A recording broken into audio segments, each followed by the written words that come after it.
بچے حضور کے نواسے، حضور کے پھول اور حضور جن کو سینے پہ بٹھاتے تھے، جن کو اپنی گود میں لیتے تھے، جن کو چومتے تھے، جن کو پیار کرتے تھے، ان کے بارے میں بھی اللہ کی طرف سے یہ ہدایت تھی کہ آپ یہ بتا دیجئے، امت کو سنا دیجئے کہ الحسن والحسین سیدہ شباب اہل الجنہ، حسن اور حسین تمام اہل جنت کے جوانوں کے، ظاہر ہے کہ اہل جنت میں کوئی بوڑھا نہیں ہوگا، سب جوان ہوں گے، جوانان اہل جنت کے وہ سردار ہیں، جس کا مطلب یہ ہوا کہ حضور نے فرما دیا کہ کتاب اللہ و عطرتی میں ایک مقام ہے علی کا، وہ من کنت مولاہ فعلی مولاہ کے نمائندہ ہے، ایک مقام ہے فاطمہ زہرا کا، پھر ایک مقام ہے حسن اور حسین کا، وہ ہیں اس امت کے سید، وہ ہیں اس امت کے سردار، وہ ہیں اس امت کے قائد، وہ ہیں اس امت کے لیے اسوہ، وہ ہیں اس امت کے لیے نمونہ، وہ ہیں، اور پوری امت کے لیے تا قیامت اللہ تعالیٰ نے ان کو سیادت عطا فرما دی، ان کو حجت بنا دیا۔ اور ظاہر ہے کہ نبی صلی اللہ علیہ وسلم اصل ہیں، آپ کی سنت اصل ہے، آپ ہی قرآن کے مفسر ہیں، آپ ہی شارح و ترجمان ہیں، تو آپ نے یہ فرمایا، اور یہ ایک ایسی صداقت ہے جس میں کوئی شک ہو ہی نہیں سکتا کہ ترکت فیکم امرین لن تضلوا ما تمسکتم بہما کتاب اللہ و سنتی، دو چیزیں میں نے تمہارے درمیان چھوڑ دی ہیں، ان کو اگر مضبوطی سے تھامو گے تو ہرگز گمراہ نہیں ہوگے، ایک اللہ کی کتاب، دوسرا میرا طریقہ، میری سنت، میری تشریح قرآن۔ یعنی ظاہر ہے کہ نبی صلی اللہ علیہ وسلم اولاً ترجمان قرآن ہیں اور اللہ کی طرف سے حجت ہیں، اسوہ ہیں امت کے لیے، پھر آپ نے جس کے بارے میں فرمایا کہ اس کے طریقے کو ملحوظ رکھنا۔ حضرت عرباض بن ساریہ کہتے ہیں کہ حضور پاک علیہ السلام نے ایک موقع پر یہ بھی فرمایا کہ علیکم بسنتی وسنت الخلفاء الراشدین المہدیین عضوا علیہا بالنواجذ، میرے طریقے پہ چلنا، اور پھر جو میرے خلفاء راشدین ہیں،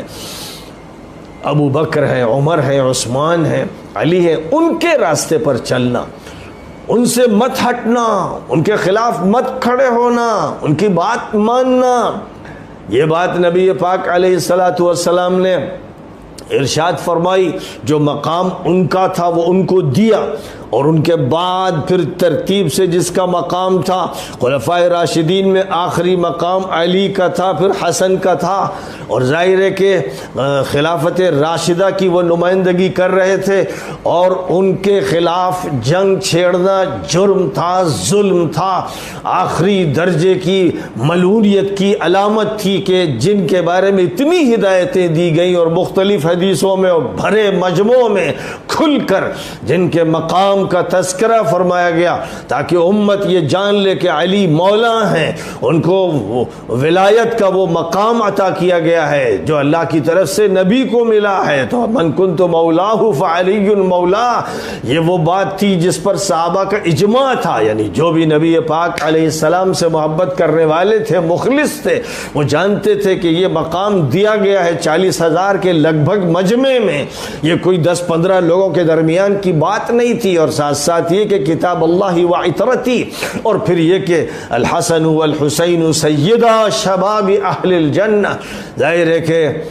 اب اس کے بعد جنہوں نے جرائم کیے ان کے بارے میں بھی نبی پاک علیہ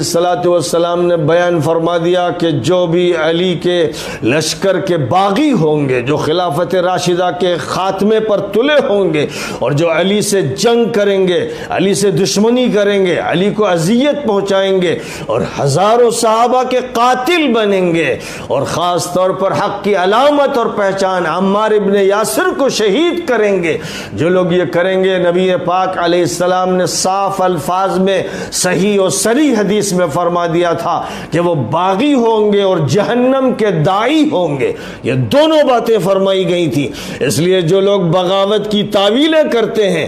وہ ایسے ناپاک اور مجرم لوگ ہیں جن کے دل سیاہ ہو چکے ہیں کہ ان کے اندر غیرت تک باقی نہیں رہی ہے، ساری حدیثوں کو وہ دریا برد کر دیتے ہیں، صحیح اور صحیح حدیثوں کے خلاف کھڑے ہو کر وہ اپنا اپنا سیاہ چہرہ لے کر نبی کے پاس کس طرح جائیں گے اور کیسے سامنا کریں گے اس نبی کا جس نے کہا تھا جو جنگ کرے گا اہل بیت سے وہ مجھ سے جنگ کرے گا، جو انہیں اذیت پہنچائے گا وہ مجھے اذیت پہنچائے گا۔ زندگی میں جو اذیت پہنچائی سو پہنچائی، اس کے بعد ہمیشہ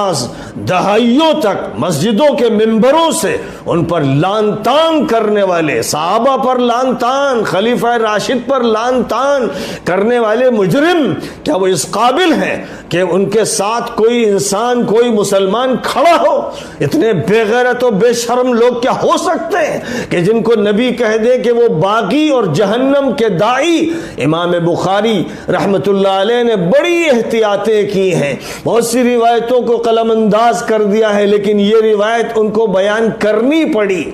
ان عمارا تقتله الفئة الباغیہ یدعوہم الی الجنہ ویدعونہ الی النار۔ جو باغی گروہ ہے وہ عمار کو قتل کرے گا، جبکہ عمار ان کو جنت کی طرف بلا رہے ہوں گے، اور وہ مجرم عمار کو اور تمام حضرت علی کے ساتھیوں کو دوزخ کی دعوت دے رہے ہوں گے۔ الفاظ کو دبایا جاتا ہے، چھپایا جاتا ہے، ان مجرموں کا یہی کام ہے۔ اور پھر اس کے بعد نبی پاک علیہ السلام کی سری اور صحیح اور مشہور اور تقریباً متواتر حدیث میں فرمایا گیا ستکون الخلافت بعدی 30 سنة ثم ملک عضوض ثم جبریت وعتوب۔ فرما دیا تھا میرے بعد خلافت 30 سال رہے گی، جو حضرت حسن کی خلافت پر ختم ہو گئی بالاتفاق۔ اس کے بعد کاٹ کھانے والی ملوکیت کا دور آئے گا، کاٹ کھانے والی، چبا جانے والی، ظلم کرنے والی، چھیڑنے والی، لوگوں کی عزتوں کو لوٹنے والی وہ دور آئے گا جس میں شرابیں پی جائیں گی، شراب کا کاروبار وقت کے حاکم کے گھر سے ہوگا، اور سود کی اجازت ہوگی، اور گھر میں محرمات چیزیں رکھی جائیں گی، اور شکاری کتے پالے جائیں گے، اور اس گھر سے جو فرد تیار ہوگا اس کے بارے میں نبی نے یہ بھی فرما دیا تھا نام کی صراحت کے ساتھ کہ میرے دین کو جو شخص تبدیل کر دے گا اس کا نام یزید ہے۔ یہ روایت حضرت ابو ذر غفاری رضی اللہ تعالی عنہ سے بھی منقول ہے اور دیگر صحابہ سے بھی منقول ہے، اور اسی کے ساتھ ساتھ اس سے پہلے سے یہ بات جو فرمائی گئی کہ جو جہنم کے داعی ہوں گے، اور وہاں یہ نہیں کہا گیا یدعوہم یدعونہ، وہ سب کے سب جو حضور کی ہدایات کی مخالفت کر کے حضور کے گھرانے اور خلافت راشدہ کے نمائندہ افراد کو قتل کرنے پر تلے ہیں، جو بدری صحابہ ہیں، حدیبی صحابہ ہیں، جو علی کے ساتھ ہیں، ان سب کو قتل کر رہے ہیں، ان کی گردنیں کاٹ رہے ہیں، ہاتھ کاٹ رہے ہیں، ان کا خون بہا رہے ہیں۔ ایسے ظالموں اور مجرموں کے ساتھ کون کھڑا ہو سکتا ہے؟ ذرا گریبان میں منہ ڈال کے دیکھیے کہ آپ محشر کے میدان میں کیسے نبی پاک کا سامنا کریں گے۔ وہ لوگ کہ جنہوں نے نبی پاک علیہ السلام کے نواسے حضرت حسن کو صرف اور صرف اس لیے زہر دے کے مارا، یہ بات جو سن 56 میں ہوئی صرف اس لیے مارا کہ ملعون یزید کو امت پہ مسلط کرنا ہے، اور اس کے بعد صحابہ سے عبداللہ ابن عمر سے، عبد الرحمن ابن ابی بکر سے، عبداللہ ابن زبیر سے، حسین ابن علی سے تلوار کو دکھا کر اور دھمکی دے کر یہ کہا گیا کہ بیعت کرو اس ملعون سے۔ ظاہر ہے کہ وہ صحابہ اس کے لیے کیسے تیار ہوتے؟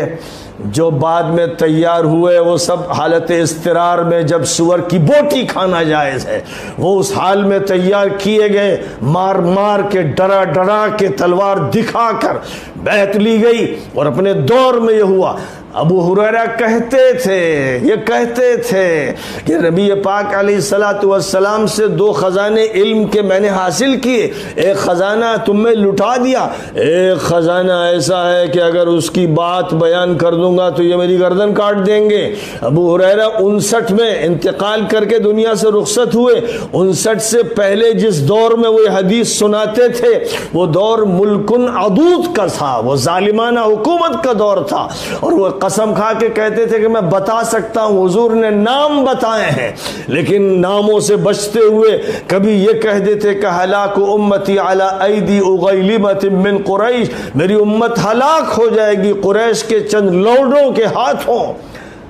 آپ کبھی یہ فرماتے اور کبھی یہ فرماتے اعوذ باللہ من امارت الصبیان، میں ان بچوں لونڈوں کی حکومت سے اللہ کی پناہ مانگتا ہوں. اور ابو ہریرہ انہی بنیادوں پر یہ کہتے تھے کہ اعوذ باللہ من امارت الستین، میں سن 60 کی حکومت سے اللہ کی پناہ مانگتا ہوں. اور اللہ نے ان کی دعا بہرحال قبول کر لی تو 59 میں انتقال ہو گیا کہ وہ اللہ سے یہ کہتے تھے کہ وہ دور نہ دیکھنا پڑے جب خاندان نبوت کو قتل کیا جائے گا، ان پر گھوڑے چلائے جائیں گے، ان کی گردنیں کاٹی جائیں گی، اور یہ گردنیں پھر عبید اللہ ابن زیاد جیسے خبیث و ملعون و مجرم کے پاس لائی جائیں گی، پھر یہ ملعون یزید کے پاس لائی جائیں گی. یہ سب اس امت میں ہوگا.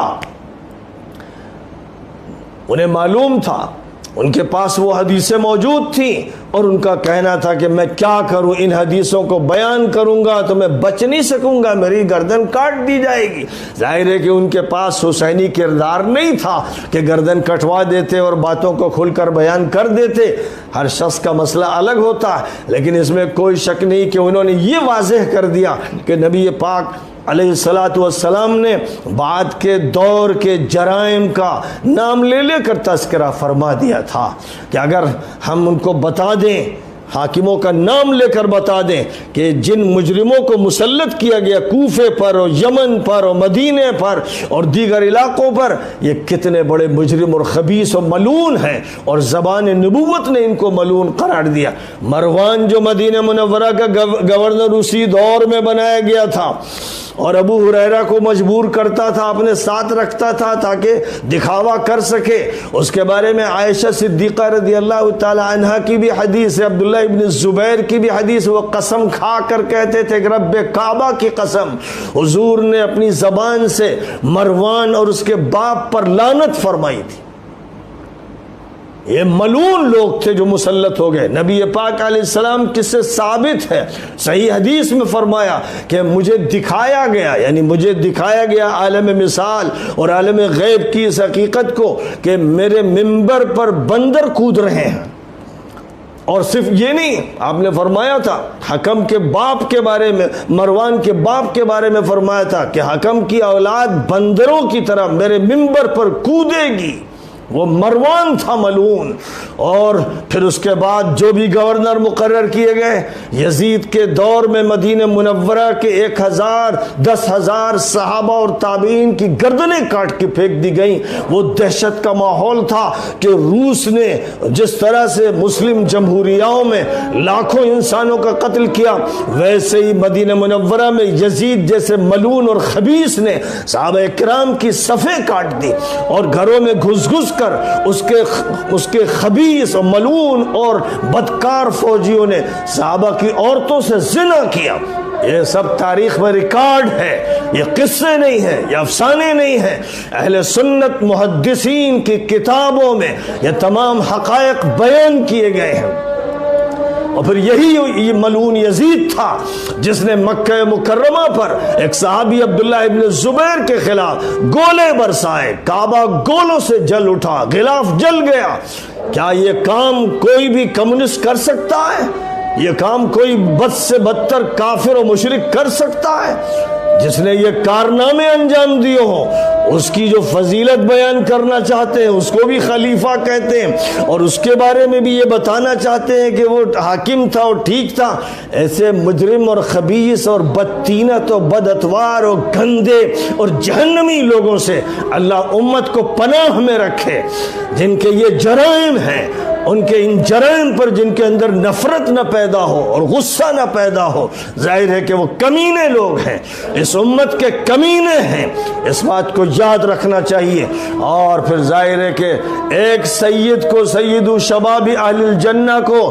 یزید کی ولی عہدی کے لیے زہر دے کے ختم کیا گیا. اور پھر ایک سید جو باقی رہا، اب اس امت کے لیے جو رہنما تھا، اس امت کے لیے جو نمائندہ تھا، ظاہر ہے کہ خلفائے راشدین کا دور تو علی پر ختم ہوا. علی کو جنہوں نے قتل کیا وہ مجرم، حضور نے فرمایا صحیح حدیث میں کہ دنیا میں سب سے بدتر اور بدبخت قاتل وہ تھا جس نے حضرت صالح کی اونٹنی کو قتل کیا. اور پھر یہ فرمایا کہ دوسرا سب سے بدبخت قاتل وہ ہوگا جو علی پر وار کرے گا،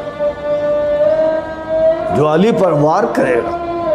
جو علی کو قتل کرے گا۔ ظاہر ہے کہ جب جنگ میں جو لوگ علی کے خلاف بغاوت کر رہے تھے وہ ہر لمحہ یہ کوشش کر رہے تھے کہ ان کی تلوار علی کی گردن کو کاٹ دے، وہ کر نہیں سکے۔ لیکن جہاں حضور نے فرمایا القاتل والمقتول فی النار، جہاں دونوں کا یہ ارادہ ہو، اور وہاں علی کو یہ حکم تھا کہ قاتلو، جنگ کرو ان باغیوں سے، قرآن نے یہ حکم دیا تھا، حضور نے فرمایا تھا کہ ظالموں سے اے علی تمہاری جنگ ہوگی، ان سے حضور نے فرما دیا تھا،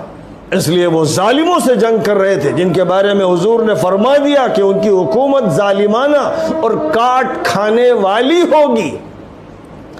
ظاہر ہے کہ اس سے کیا توقع کی جا سکتی تھی سوائے ظلم کے اور جرائم کے اور حرام خوری کے، اور کوئی توقع اس حکومت سے نہیں ہو سکتی تھی، اور یہی سب ہوتا رہا۔ دیکھ لیجئے، طبری کو بھی دیکھ لیجئے، اور ابن کثیر کو بھی دیکھ لیجئے، اور ذہبی کو بھی دیکھ لیجئے، اور ابن الاسیر کو بھی دیکھ لیجئے، پوری تاریخ کے واقعات کو دیکھ لیجئے، اور بیانات جو علماء اہل سنت کے ہیں ان کو دیکھ لیجئے کہ وہ ملک عدود کے بارے میں کیا کہتے ہیں۔ ظاہر ہے کہ اب اس کے بعد جو اس خاندان کا ذمہ دار اور حق کا نعرہ بلند کرنے والا اور نبی پاک علیہ السلام کی سنت و طریقے کو زندہ کرنے والا جو فرد تھا، وہ فرد سیدنا حسین علیہ السلام کی شخصیت تھی۔ یہ وہ شخص تھا جس کے کاندھے پر عبار گراں تھا، یہ دیکھ رہا تھا کہ ملک عدوز، کاٹنے والی حکومت نے کتنوں کو کاٹ دیا، اس ظالمانہ حکومت نے والد کو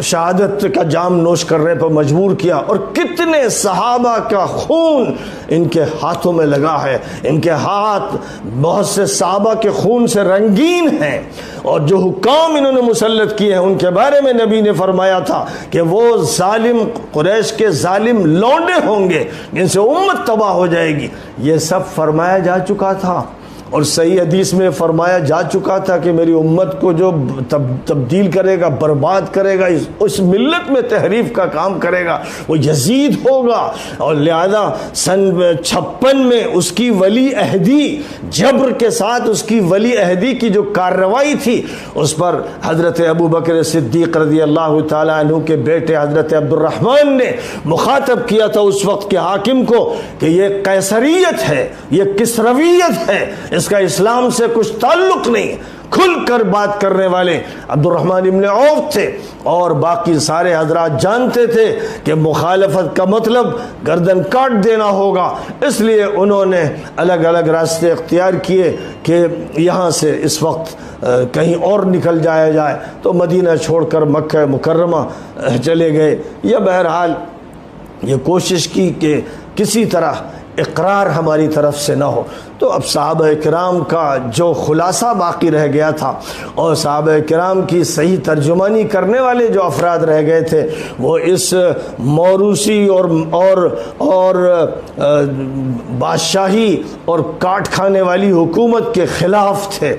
اور ظاہر ہے کہ زیادہ تر وہ لوگ تھے جن کو جبر اور قہر کے ذریعے دبا دیا گیا تھا، کچل دیا گیا تھا۔ یہ وہ ماحول تھا، یہاں تک کہ وہ دور آیا کہ وہی ملعون و خبیث، وہ شرابی، وہ لونڈا، وہ بے نمازی، وہ مجرم یزید، جس کے نام کے ساتھ لعنت جڑ گئی یہ پوری امت میں، الحمدللہ اکثریت امت کی یہ بات جانتی ہے کہ وہ ملعون تھا۔ ایک چھوٹا سا طبقہ ناصبی، مجرم ناصبیوں کا ہے، جو ملک عزوز کو ملک عادل بنانا چاہتا ہے، اور بغاوت کو جو اجتہاد کہتا ہے، اور اس کے بعد اس لونڈے کو امت پر مسلط کرنے کا جو عمل کیا گیا، اور اس سے پہلے حضرت حسن کو زہر دیا گیا، وہ اس سے بھاگتا ہے، تعویل کرتا ہے، چھپتا ہے، کتراتا ہے۔ یہ چالاک اور عیار اور شاطر طبقہ، یہ ناصبیت کے علم بردار، اس امت کے خبیث مجرم جو اس امت کو گمراہ کرنے میں لگے ہیں، لیکن اللہ کا فضل ہے کہ اہل سنت کی بھی اکثریت اور شیعہ حضرات سب کے سب اس پر متفق ہیں، اس پر ان کا پورا اتفاق ہے کہ یزید ملعون ہے، یزید کی ملعونیت پر اتفاق ہے۔ بڑے بڑے علماء، امام احمد سے لے کر نیچے چلے آئیے حضرت مجدد تک، شاہ ولی اللہ تک، شاہ عبدالعزیز تک، سب کا اتفاق ہے کہ وہ مجرم تھا، فاسق تھا، ملعون تھا۔ کوئی لفظ ملعون استعمال کرنے میں تردد کرتا ہے، کوئی نہیں کرتا، لیکن اکثریت یہی کہتی ہے اور یہی حق ہے، اور قرآن یہی کہتا ہے اور حدیثیں یہی کہتی ہیں۔ تو بہرحال اس کا دور آیا، تو اب اس کے دور میں حسین ابن علی تو اس کے ہاتھ میں ہاتھ دے نہیں سکتے تھے، انہوں نے تو اس کے باپ کے ہاتھ میں ہاتھ دینے سے ہمیشہ گریز کیا، اور ان کا دل بھرا ہوا تھا غیظ و غضب سے۔ لیکن اب صورتحال یہ تھی کہ کیسے اس حکومت کا خاتمہ کیا جائے، کیسے اس کو بدلا جائے، کیسے نظام مصطفیٰ پھر قائم کیا جائے، کیسے نبی پاک علیہ السلام کی سنت کو برپا کیا جائے، اور کیسے اس امت کو کتاب اللہ و عطرتی کا سبق پڑھایا جائے۔ یہ وہ مشن تھا جس کے لیے حسین ابن علی نکلے تھے، اور نبی صلی اللہ علیہ وسلم نے بچپن میں حضرت ام سلمہ کے گھر میں ایک موقع پر روتے ہوئے ام سلمہ سے کہا تھا کہ جبرائیل امین نے آ کر مجھے بتایا کہ حسین کربلا میں شہید کر دیے جائیں گے، اور لا کر نمونے کی ایک مٹی دکھائی جو خون میں لت پت ہے۔ آپ رو رہے تھے، اسی لیے حضرت ام سلمہ سب سے زیادہ واقف تھی، اور غالباً حضور نے